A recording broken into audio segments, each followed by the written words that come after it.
Allahümme salli ala Muhammed. Biz halam olsun.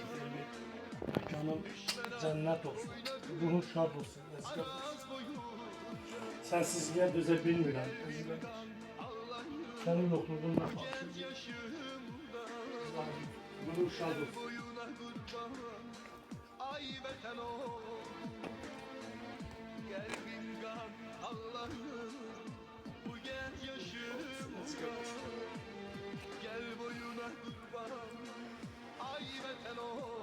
Mekanın cennet olsun.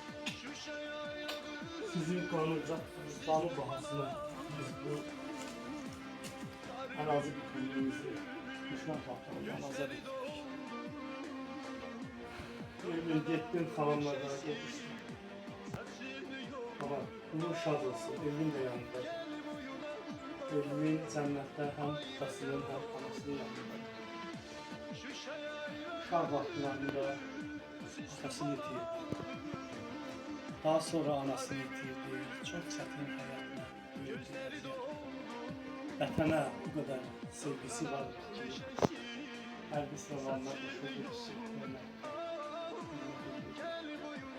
Bəs canını da vətən uğrunda.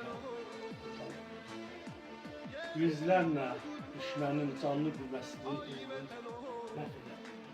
Müharibənin bir həftə bitməyinə qalmış, özü şəhadət olacaq. Allah cəmə şəhərləri zəhmətli. Gayet ruhun şad olsun, ruhun şad olsun. Aziz halam olur, məkanı cənnət olsun. Vallahi bizim belimizi qırdın, nəfəsimizi kəstin. Sənsizliyə barışa bilmiyoruz. Məkanı cənnət olsun, ruhun şad olsun. Qeyd etmək istəyirəm ki, Soli kəndin 8 şəhidi var. Soli kəndi 8 şəhidi var. Allah məkanları cənnət versin. Allah qazilərə, veteranlara da şəfa versin. Elvinin qardaşı Pərvin də hərbiçidir. O da elə 2-ci Qarabağ müharibəsində şücaət göstərdi.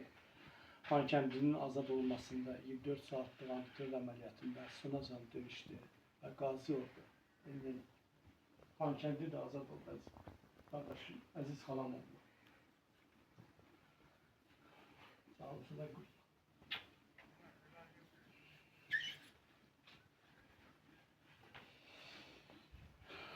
Operator dayandır.